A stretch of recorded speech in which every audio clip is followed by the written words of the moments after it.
If you've ever sat at a youth game and thought, this is getting out of hand, you're not alone. And my guest today has turned that into a thought, into a movement. Jonathan Carone is the creator of Healthy Sports Parents, a fast-growing media platform, podcast, and community with over 70,000 followers and 2 million plus monthly views, helping moms, dads, and coaches focus less on raising great athletes and more on raising great humans. With 20 years experience in sports management, coaching, and student ministry from rec leagues to Division I athletics, Jonathan brings hard-won wisdom to conversations parents need now. His 10 Commandments of Healthy Sports Parenting episode was described by a Division I head volleyball coach as required listening for every sports parent. And what started as a side project has become a movement endorsed by Olympians, respected by college coaches, and trusted by parents across the country. And it's proving that sometimes the most meaningful work we do happens outside our main job description. So, Jonathan, welcome to the show. Thanks for having me. I appreciate it. You're welcome. I have been very eager to speak to you about this topic. We are in the time of year, I know, back to school, a lot of sports teams starting up again, a lot of rec leagues. And I have also a personal interest in this as my former career. I got to see this firsthand when I was involved in education. But I really want to talk about, you launched Healthy Sports Parents as a side project. Still as a side project. All right. So what was the moment or situation that made you say, this has to exist? It was fall of 24. My daughter plays soccer, and at the end of her soccer season, she plays recreation soccer, so she's not in travel or club or anything like that. It was U11 at the time. I think it was U11.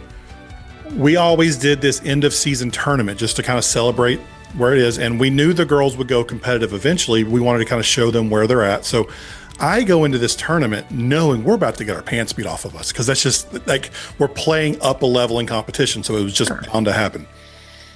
And so we're there. And so my expectations are low. We're on the sidelines one game, and I saw a dad. I don't know the team he played for. I don't know any of this stuff. I just know we're at this game.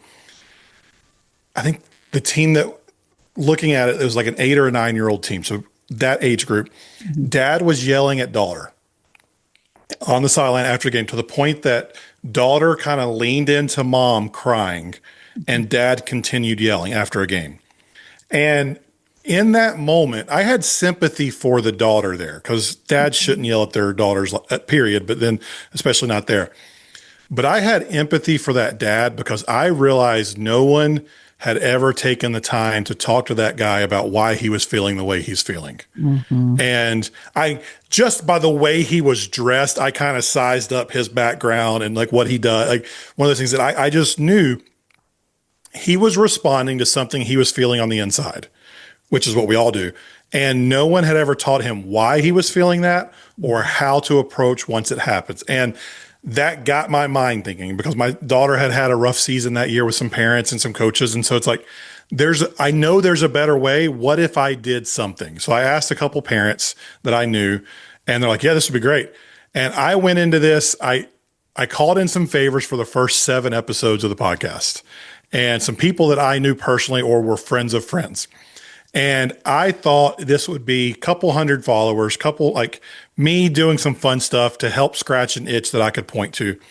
And then the second week of the podcast in January, I did it because I started doing these straight to camera reels and TikToks. Second week of January, I had a video pop off for 6 million views on Instagram. And it led to about 25,000 followers over a weekend. And immediately, with no preparation, no plans, this thing got kicked into a whole different stratosphere. And so it's kind of just been hold on for the ride ever since. I haven't had to, you and I both come from marketing backgrounds. So I haven't had time to think through, how do I make some money off of this? Can I pay some of the bills that this is costing me? Like sponsorships and ads. And I haven't had a chance to think through any of it, because it's just like, I want to keep this going. I want to ride this wave. I want to help more people. And so eventually I might make a couple dollars off of it. But right now it's just like, how can I put as much good content out in the world as possible and help as many people? And eventually I just trust that like, I'll figure the rest of it out. Well, I think that viral leap that you experienced and all of those followers over the weekend shows that there is a hunger for this type of content. Yeah. And I could see, like, you just started. So we're recording this August 2025. And you just started this in January of this year. Is that correct? Yeah. In January. So I've put out, I mean, since then it's grown to, I mean, as of today, I think we're at 71,000 across social. I did like, the marketing background did come into play this week. The second season of the podcast kicked off middle of the week on Wednesday. And so I saved a couple real TikTok ideas for that I knew had pop-off potential for this week. And so I've got 2 or 3 videos right now that one of them's at like 500,000 views across social, because it's one of those, it's like, I know if I can push it, I can gain some more followers. So I've had a lot of new eyes this week.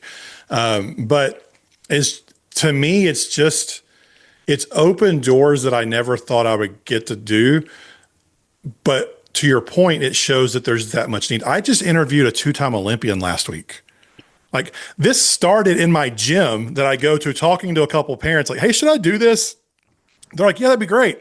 And now I interviewed a 2-time Olympian and a Division I head coach on back-to-back days last week. Mm-hmm. Like, what is this? I don't understand it. I don't get it, but I know that there's a need. And the DMs I get every single day, so I know it's there. Mm-hmm. It's just, and so what I have come to realize is, and I had this belief going into it, but it's been solidified now. Most parents want to do things the right way. They want to do things in healthy ways. They want to lead their kids in ways that doesn't chase chaos, that isn't pitting them against other parents, but no one has taught them how. Yeah. And in a vacuum of silence, what has taken the space is people who are trying to prey on their fears and insecurities to make money, whether it's clubs, whether it's coaches. And that's not to say all clubs are bad, all coaches are bad. It's just there has been a vacuum where other people have come in to make their money. And sure, we can talk about that, but they're promoting this idea that don't let your kid fall behind. Don't, you want what's best for your kid. Don't la, la, la, la, la, la. And so there's these fears and these insecurities, and parents don't know what to do because, like I'm finding out, there's not much money in telling people the healthy way to do things. Like there's whole lot of money in fear and insecurities and trying to offer a product like the don't miss out type of thing. Mm-hmm. But in the, hey, slow down, like it's going to be okay realm, there's not as much to be made. So like you don't have as many people saying that because it's hard to turn that into profit. So yes. It's just, it's that tension of what is loudest is often not what is true, and what is loudest is often not what most people want. Mm-hmm. And I have to believe, Jonathan, that, you know, when I was sitting in the stands, when my children were in high school and lower playing sports, and even when I was in education watching this, to see a parent who lost control of themselves, I'll just say it that way, and spoke to their child or even screamed at other kids, like the emotional chaos that ensued from that. And then I'm sitting here thinking, what am I watching? What can I do? I can't cross the line because then I get involved in it. Who's in charge here? And so I think we're seeing other parents see this. And this is a movement almost where they're asking you to set the tone of this is what's acceptable behavior, and calling foul, sorry, I'm using a sports term there, no. Calling foul on when we see this other, to the point where maybe we can diminish it by highlighting this is not okay. Would that be correct? Yeah, kind of. I mean, I think it's the idea of I think anytime we become self-aware of why we do certain things that we do, it gives us empathy for other people who are going through the same thing. And so if I understand why I'm so tempted to yell at that 16-year-old referee, or why I'm so getting so wrapped up in a 10-year-old soccer game that means absolutely nothing. Once I start to understand why those feelings are coming up in me, I can look upon other people not in judgment, but in empathy. And Yes. so the way you then relate to those people is different. Hmm. It goes from like, you're still annoyed, let's be honest, but that annoyance is with some understanding. So it allows you to approach it relationally Hmm. and get to know people in a different way. And because you're secure in, hey, no, I'm not wrong for not feeling they're not right for being so invested. They're yelling. I'm not wrong for being kind of disconnected a little bit emotionally. So I don't mind if they're judging me. I don't mind if their path is different than mine. I don't mind if they think I have been told, like, I had somebody, my kids are in third and fifth grade right now, and we have not done travel ball, and I'm not going to do travel ball until middle school at the earliest. I have had people tell me that I'm doing my kids a disservice Hmm. because I'm not putting them into competitive environments in elementary school. And because I understand why that person feels that way, their words don't really mean as much to me because I know the fear they're feeling. I know the insecurities they're feeling that's driving that. And so I understand it. And I don't judge that. I get it because it's the reality of a lot of people in a lot of situations. But knowing that, and at the same time, realizing that if I can be a calm presence on the sideline, then when everything hits the fan for that other family, because it's going to at some point, then they will have seen me do it differently. And I will have earned the right for them to come to me and say, hey, why is this working for you? Hmm. Why didn't this work for me? What am I doing? Something's not working. My kid is hurt. They're wanting to quit. Like what's the difference here? And then at that point, I can start having conversations. Yeah. And yeah, Yeah, and I think too, so your mix of roles. So you've been a coach, you've been as I understand, a high school PA announcer. Is that correct? yeah, I'm a high Yeah. school PA announcer. Yeah. That's just a hobby as well. Yeah, and a sports parent. So like, look at that. You've been a coach, you've been an announcer, you've been a parent. Like, you've got this unique vantage sitting on the sidelines. Maybe what are some of the lessons that you've learned in those different roles that have helped you with what you're doing today? Youth sports shine a mirror to all of our insecurities. Mm, Watching our kids play sports bring out some of the things that we maybe haven't worked on and even things we have worked on. Because when our kid gets knocked down on the field and the umpire or referee doesn't call the foul to protect them, even if it was a clean play, it immediately, whether we realize it or not, reminds us of that time we were a kid and we got knocked down and the adult in the room didn't come help us. mm, Or, I mean, there's all sorts of things that play. Like we see our kids hurt and we know what it's like to hurt like that. And so we don't want our kid to hurt like that, even though some of those safe hurts lead to the best growth moments. There are so many things in life that I wish I wouldn't have gone through because they suck to go through, but they made me who I am today. And so as a parent, we see something hard happen to our kid and we want to protect them from that because that's just our little baby. That's yeah. our creation out there on this field. And we don't want them to go through the hard time. And it's so hard to watch them be upset to go through those moments of life that lead to the growth. Yes, they might suck for our kid at the time, but we have to realize that like jumping in and saving them, like going crazy because it's happening, like those aren't the right ways to approach that when it happens. Like we can lead our kid through that in ways that keep our cool and don't make the situation even more awkward than it already is. Yeah. Yeah. And I know you have written about why youth sports matter in business because not because of scholarships or scoreboards, but because of what they learn through resilience and teamwork and leadership. Could you maybe share a little bit more about how you connect those? Yeah. So one of the things that I say all the time, and it gets a ton of pushback from a lot of people, is that youth sports are not about winning. The primary goal of youth sports are not to win. We want to win. We're going to try to win, but winning a game is not the primary goal. The goal of youth sports is teaching tools like resiliency, like being a good teammate, like overcoming hard things, having a goal and doing the work to get it. So you have to fall in love with that work process.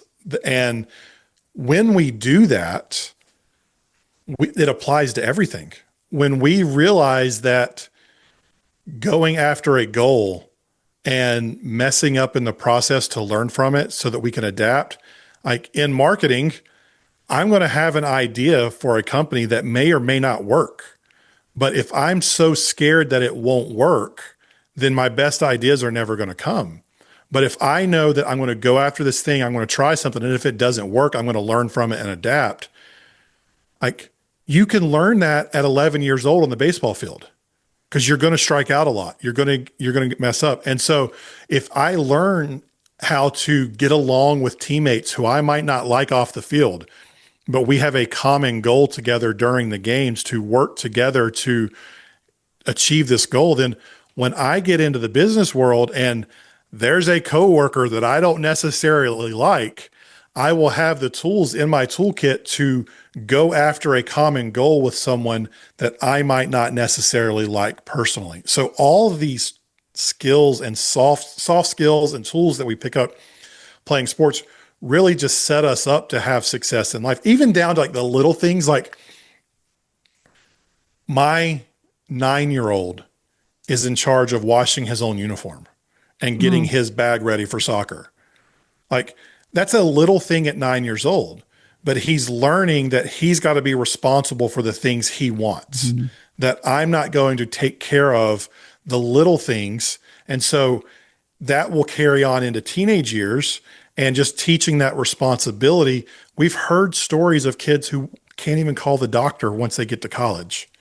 Yeah. But if we're just using these little things to teach, like, hey, you can do this. You're responsible enough to do this. Or I'll give you another one. I get a lot of questions about like, how do I talk to my kid's coach about playing time for my kid? Yes. And one of the answers I say is you don't. Like if your kids are above like 7th grade, they should be having that conversation with their coach. And there's all these ways you can, like, I've got this whole process for how to get kids ready to do that. But if you can teach a kid in 7th or 8th grade how to have hard conversations with authority in respectful ways, then when they have a boss at 23 who is telling them to do something that they may not agree with, they have the confidence and the tools to push against that boss in a respectful way that won't get them fired, that could lead to better in the future. So it's just little tools like that and little experiences can be applied to everything once they stop playing.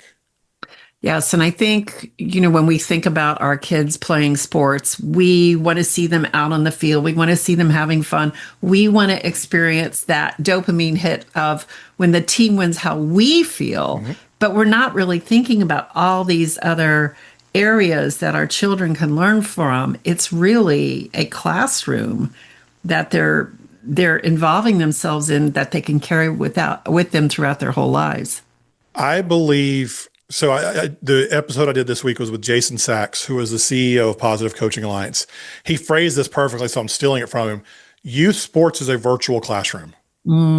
And I wrote an article for the 74 Million Project that basically made the argument that youth sports is the biggest untapped classroom in America. Because, like, for my kids, school has come very easy for them up to this point. Like, they are top of their class. Like, it's just math, reading. It's just easy for them. Sports have been different. They're not the most athletically gifted kids. Like, I know my genetics, like they're never going to be the most athletically gifted kids. But what they've had to learn is how to push through when things don't come naturally or easily the first time. Conversely, there are kids who are great athletes who aren't great students naturally. Mhm. And so they learn that through school, that pushing through hard things, they can take that idea of athletics when maybe they didn't learn how to hit right away, but they picked it up quickly. And they start learning that if I keep doing this, I can figure it out. And so then they take that idea and apply it to school. If I keep doing this, I can figure it out. They learn confidence, like the teamwork, leaders, all those things. Like I truly believe, and sports aren't the only way to do this. They're just one of the most accessible ways to do this, that the tools that we can learn on the field are some of the most applicable to life of anything. And so we're just using something that's a lot more fun for a lot of kids to teach tools that are beneficial for them, whether it's school, whether it's life, whether it's relationships, whatever it might be. It's just sports are easy to do it. Sports are safe to do it. Yeah. It's a great, and I love the analogy that it can be a classroom. I think there's so many different opportunities in there, Jonathan. Yeah. So your 10 Commandments of Healthy Sports Parenting episode struck a nerve, even earning praise from Louisville's head volleyball coach. So what are a couple of those commandments that parents seem to respond to the most? Let me pull them up just so we can have them here. It'll take just a second. All right, here we go. And the first one that I think is the basis for all of them is that this is their journey, not mine. Like I've had my turn to play. I've had my turn to be in the spotlight. So what happens so much is parents like to lead the journey and what they think is best, not necessarily what the kid wants. And so I'm very big on the idea that we should be supporting our kids' goals and dreams and helping them. A friend of mine, Adam Godwin, he's an assistant soccer coach at the University of Florida. He said, our job as parents is to facilitate our kids' passions within reason, of course, but help them find those healthy passions and then do what we can to facilitate those passions. So the first one that really resonated was that one. Another one that struck a nerve was that I will not let my identity ride on their performance. What happens a lot of times is we feel like better parents if our kids perform well on the field. And that's we're not a worse parent if our kid's not good athletically. We're not a better parent if they are. It's just, that's their journey. They're the ones performing, not us. There's some stuff about emotional control. I really like the one that says, I will value effort over outcome. One of the things that I learned a long time ago that I think is very, very, very, very, what's the word I'm looking for here? Very good for us to learn, very wise for us to learn, is that we can't control the outcome of these games. There are so many things in life that we cannot control the outcome of. All we can control is our effort in trying to accomplish or achieve an outcome. And if we value the outcome of the game more than the effort, then we're always going to be disappointed because there's always going to be someone better than us. Yeah. And so effort over outcome is a big one.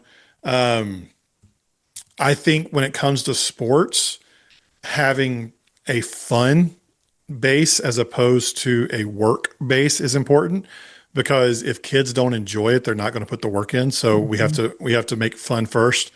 And then another one, just I'll end on this one. This one's it's interesting. I will speak well of their coaches. Oh, that's a big one. Yeah, because and the whole idea behind it is we can disagree while still speaking respectfully. Like if we're like, let's take out like any of the, there's no abuse, there's no verbal abuse, there's none of the bad. We just disagree or we don't think they're good at their job. We can speak good or speak respectfully. Like, I didn't agree with that thing they did, not that person's an idiot. Like and so what that does is it teaches our kids how to approach disagreements in healthy ways without judgment and without malice. And like we've had to deal with this with my daughter. Like she had a bad coach. I'll say bad coach. She had a bad experience with a coach last fall. And so how we spoke about that, about the coach, we didn't like the things the coach did. The coach is an okay person. And so it's just like leading her through that was a really formative thing, I think. Yeah, yeah. And I think one thing we forget is coaches are people too. Coaches are not intentionally coaching because they do want to win as well. So they're not doing things to intentionally try to make you lose. And it's just, I think the whole thing about the identity piece, I really. And if it's at the recreation level, they're volunteers. Yeah. They stepped up so your kid could have a place to play. And if you think you could do a better job, go do it. Yeah, exactly. Well, I know one of the big issues that you address is parents trying to coach from the bleachers. And I would imagine it would be rare to find a coach who does not agree with this. So, what happens to kids when that is our default role, that we believe that we can coach from the bleachers and the child's looking at you and not looking at the coach? What's the healthier alternative there, Jonathan?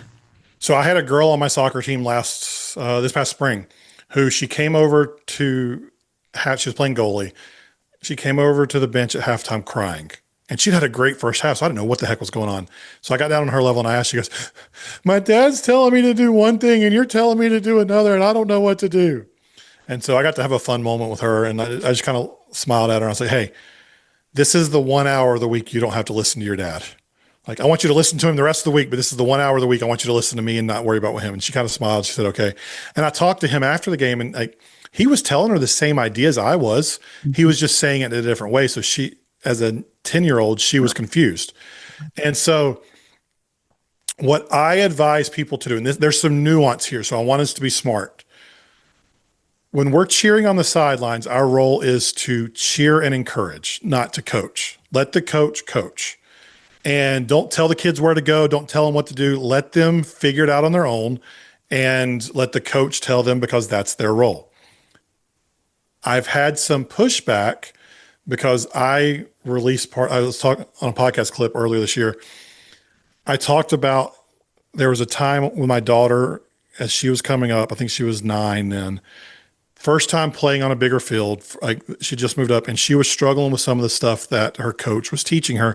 And I knew I couldn't coach from the sideline, but she asked for my help. So she, like a 9-year-old, is verbalizing help. And so what we did was we came up with a code word that basically took what the coach was telling her because she was drifting too far and it was just to come back to where she needed to be. So instead of me yelling, Liv, back to your spot, like you're going, like anything like that, I just said the word strawberry. And whenever I said strawberry, she'd look up, she'd look to see where she was, and she'd go back to where. So it was kind of a mental or verbal cue to, oh, and then come back. And the goal was to help her remember what she'd been taught, not to tell her what to do. And so I make the distinction of there's a difference in parenting from the sideline and coaching from the sideline. We don't coach from the sideline, but if our child asks for help, like letting them flounder doesn't teach resilience. It just feels like abandonment. Yeah. Like if they don't ask for help, let them flounder. That's fine. But if they've come to you and asked for help, how can we reinforce what the coach is saying? So we're supporting the coach. Is the coach okay with it? Because certain levels of sports, they're not okay with that. Is the coach okay with it? And what can we do to help train our kids' brains, because that's what it is, so that they don't need us anymore? Because the goal through all of this is to raise kids who, when they leave our house, have every tool they need to be successful human beings. And so the interesting thing with that story is we did it the fall season. The spring season, she switched teams and she won an award for always being in the right spot at the right time. That's so great. She just needed some help in the process of learning. So we trained her brain without telling her what to do. So I'm hoping our listeners can understand that distinction between coaching from the sidelines and parenting from the sidelines, because our kids need us to parent them. They don't need us to coach them. Yeah. And there's only one person or two people who can take on that parent role, right? Yeah. You'll have a lot of coaches, but you're the parent. Right. Yeah. I think that's such a great perspective. So, Jonathan, I know that you've got this podcast, you've got all kinds of things going, you write. but you're also writing a book. So tell us a little bit about this book and kind of the process you're going through with it. Yeah, so the tentative title, the working title is The Sidelines Survival Guide: How to Be a Healthy Sports Parent Without Losing Your Mind. And a lot of books in this realm talk a lot about the do's and the don't coach from the sidelines, what to do like when your kid's trying out for a team, like those tangible things. And what I'm trying to do is dig a little deeper than that and kind of talk to the heart and the identity stuff. To help us understand what's going on below the surface. I'm not a therapist, I'm not a counselor, but like I've studied this stuff. I've been in a few places. And so I've learned some things on that front that can help. And so the whole goal of the book, no one ever taught us how to lead our parents or lead our kids from the sidelines. That's why we need a survival guide. But if we do it right, our kids aren't going to need a survival guide because they have us as their example. And so this is literally generational change that can happen if we support our kids in a healthy way, because that's all they're going to know at that point. And so when they have their kids, they're going to likely support them in that way. So I've got 3 chapters written right now. I am as a challenge to myself. So what I learned going through counseling myself was that I never grew up learning how to process disappointment. So I would either like completely blow up and burn things down when I got disappointed, or I would completely run from anything that disappointed me. So as a personal growth thing for me, I'm pursuing traditional publishing, knowing I'm going to get shot down a ton. I'm going to be disappointed a whole lot. It's just a personal growth for me. So I'm spending the rest of 2025 going that route. And then if that doesn't work, which there's a good chance it won't, I'll self-publish in 26. So I've been recording more right now. I've been pursuing the publishing side of it. So I've only got 3 chapters written, but the whole book's outlined and ready to go if I just sit down and write it. Yeah. And, what kind of feedback are you getting from publishers? I know you've been bumping into a few walls. Yeah, it's been interesting. I had one, a literary agent who has represented some really great authors. He told me he loved what I'm doing. He just didn't see a path forward to selling it to a publisher. And then told me that unless I had a large national following, that he couldn't see it. I'm like, well, how large is large? And then I got ghosted. So I don't know what that means. I had another person tell me that like they felt like I should, I needed to change the name of the book to Sports Parents from Hell and tell some stories in it so that I could hook people with humor and then give them the vegetables afterwards and like that. So it's totally misrepresenting the brand I tried to build. So those were some interesting feedbacks. And I actually had a publisher who was interested in the book, but they said that, and this is I'm learning from this. It's a very fair critique. They said there's too much risk in coming on because they don't know that my followers will actually buy anything. And the interesting thing that he told me in that conversation was that clicking follow on a social media profile takes no effort. There's no risk in it. Mm-hmm. Signing up for a newsletter or buying some other type of product, that shows commitment. And so I'd always, on the marketing side, we try to get people to sign up for email lists and all those things. So like I'd always done that for my clients on the business side. But when he told me that, I was like, all right, cool. And so what I've done since then was I was like, all right, let's sell some t-shirts. And so I went and I started a little t-shirt merch shop on the website that's drop shipping that I'm barely marking up because I don't want to I don't want to take advantage of parents. But basically my goal is to sell it to at least 1,000 customers so that I can show them like, hey, I had 1,000 people just from my following with me personally doing any marketing pay $20 to $25 for a t-shirt. And I think if I can do that, then I can show them. So I'm at this point 4% of the way in about 2 weeks. So I've got some time to go, but it's been fun seeing people like support it. And I've had all sorts of people ask how they could help. And the interesting part is where I'm doing this out of the growth, like the needing to chase things that could be disappointing. I'm seeing that even though there's massive disappointment in it, the support that comes from people is really like it's encouraging to see. So like even at 38, I'm learning some stuff on this journey by chasing things that could disappoint me. So it's just, it's I I want to say it's fun, but I don't know if that's the right word or not. It's definitely interesting. Yeah. Well, it is growth. It is growth. Yeah. And for those of you that are not watching YouTube, watching this on YouTube, Jonathan has on one of his shirts, I think it says calm down their kids. Calm down, there's kids. There's one on the site that says raise good teammates. That's been the one that's sold the most. I've got one that says youth sports are not about winning. So just trying to help people get the message out without having to talk to other people and tell them about it. Yeah, no, I think that's great. And for those of you listening that are sports parents, you know, it is fall season. We're going to put the link in the show notes. You can go buy that shirt, and that just kind of sets a tone and expectations for how all of us as parents can act when we're out there. So The other thing I'm doing with that, I'll do some self promo here. Is I've got a thing called the Weekend Playbook, okay. which is my email newsletter. Yeah.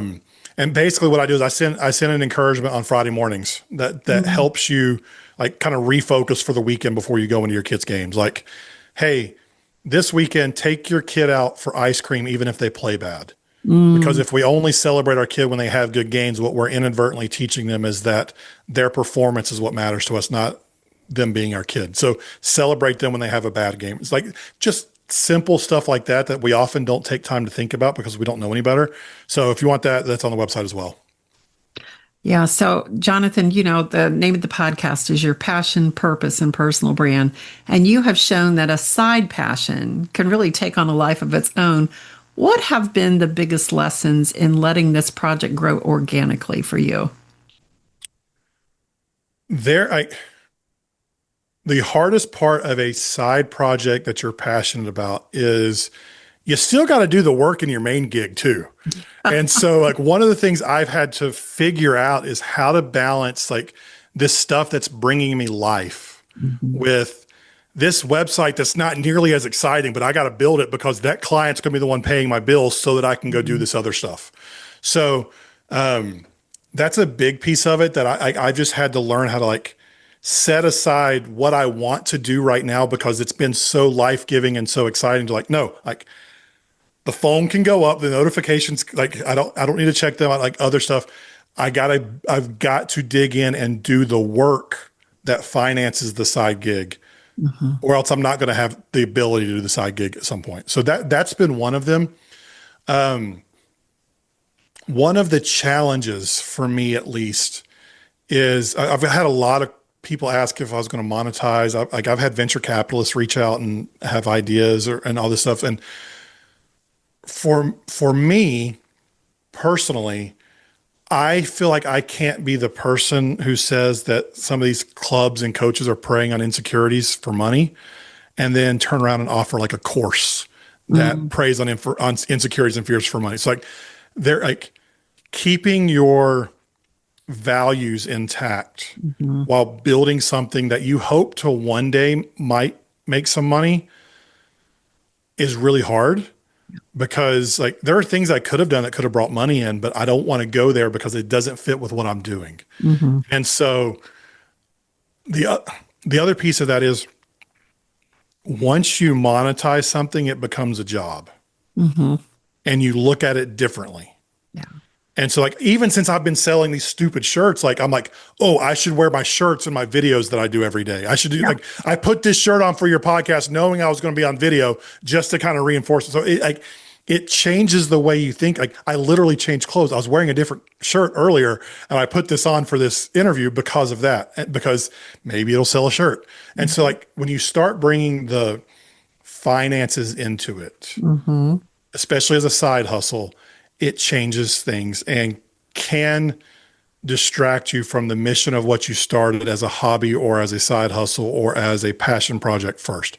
That doesn't mean making money from your side project is a bad thing, because I hope to one day make some money off of this, whether it's through sponsorship ads or what. But if you are building something as a side hustle, as a passion project, you just have to be aware that monetizing it can change it. Yeah. And be careful with that as you're building it. Yeah. And I think keeping that perspective and the whole difference between what I heard you say is really your zone of excellence is your paid work and your zone of genius is this passion that you have for healthy sports parents. So if every listener, as we wrap up today here, Jonathan, if every listener left this episode and did one thing differently in how they show up for their kids' sports, what should it be? Cheer on their humanity, not their performance. Value who they are over what they can do on a field or a court.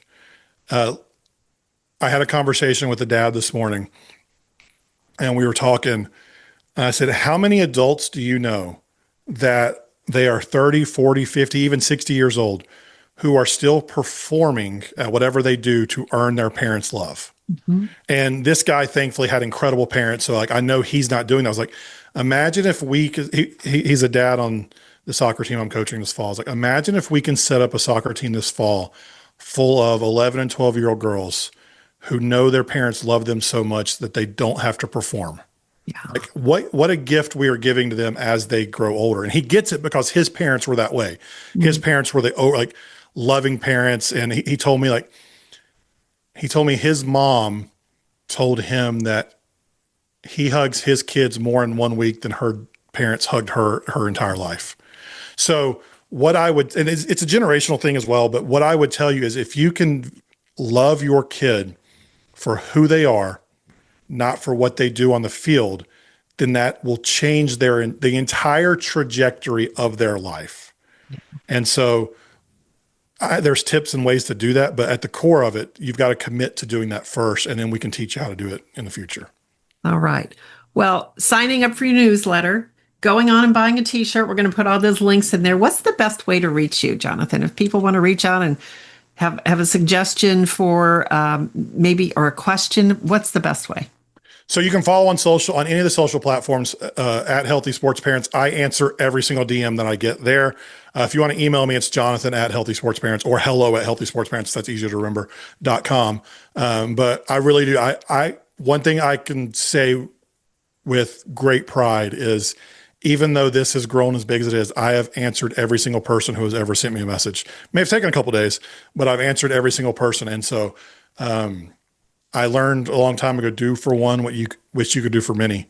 And so if someone takes the time to ask me a question, I'm going to do whatever I can to help them out. All right. Well, this has been a valuable conversation that needs to be had. And I hope this reaches the people who are in the position to influence people who can really change this movement in the world. So thank you so much for being with us, Jonathan. Thanks for having me. I really appreciate it. All right. So Jonathan's story is proof that passion doesn't have to be your main job to matter. Healthy Sports Parents began as a side project and now is sparking a national conversation about empathy, perspective, and presence in youth sports. So a few lessons that I'd like to take away from this is your side passion can become a movement. Second, healthy environments create better leaders. And sometimes the best way to help is maybe to step back, because our kids need us to play a different role than coach when we're in the stands. So we're going to put all the links in the show notes for all of the valuable resources that we have right here. I'd like to thank all of you for being a listener of the show. It would really mean so much to me if you would subscribe and share this episode. That's how more people find it. And you can find us on YouTube and all of the major podcast players. So until next time, go chase your passion. It will reveal your purpose and take you down the road to finding your legendary self. We'll see you here next week.